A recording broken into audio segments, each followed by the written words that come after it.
Tu te demandes si l'épreuve facultative de langue en BTS Assurance vaut vraiment le coup?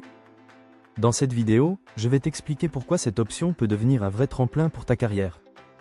On va voir ensemble le déroulement de l'épreuve, son objectif, les langues possibles et surtout, comment bien s'y préparer pour faire la différence. Qu'est-ce que l'épreuve facultative de langue en BTS Assurance? L'épreuve facultative de langue vivante étrangère est une épreuve orale, d'une durée totale de 40 minutes, 20 minutes de préparation, puis 20 minutes d'interrogation. Elle est notée sur 20 avec un coefficient 1, mais surtout, elle peut valoriser ton dossier scolaire et ton chevaux.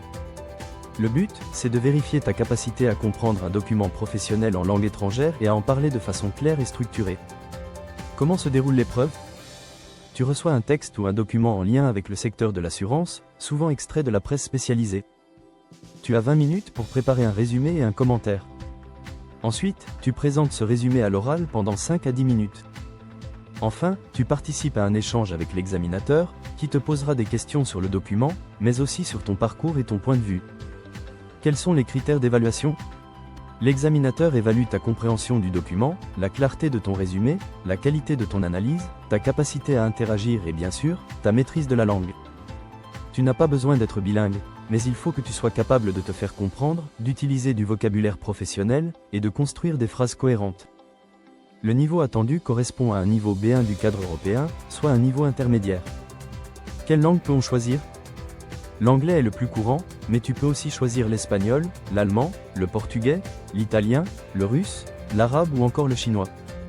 Attention, la langue choisie doit être différente de celle que tu passes en langue obligatoire. Et il faut qu'il y ait un examinateur disponible dans ton académie, sinon tu devras te déplacer. Pourquoi passer cette épreuve? Cette épreuve facultative est un atout énorme pour plusieurs raisons.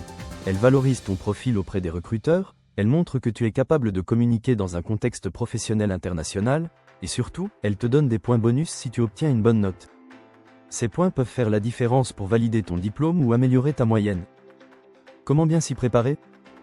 Voici quelques conseils concrets. Entraîne-toi à résumer des articles en langue étrangère sur des sujets liés à l'assurance, regarde des vidéos ou écoute des podcasts dans la langue que tu as choisie, utilise des fiches de vocabulaire spécifiques à l'assurance et surtout, entraîne-toi à l'oral avec un camarade ou un professeur. Le but, c'est d'être à l'aise avec la structure de l'épreuve et de savoir organiser tes idées. L'épreuve facultative de langue en BTS Assurance n'est pas à négliger. Elle peut renforcer ton dossier, enrichir ton parcours et t'ouvrir des portes dans un secteur de plus en plus tourné vers l'international. Alors si tu as une affinité avec une langue étrangère, n'hésite pas à la choisir. Et pour t'aider à réussir, pense à télécharger notre e-book gratuit de révision BTS Assurance, sans fiches, quiz et conseils méthodologiques. Le lien est en description. Dis-moi en commentaire si tu comptes passer cette épreuve et dans quelle langue. On peut même s'entraîner ensemble à l'oral sur la chaîne.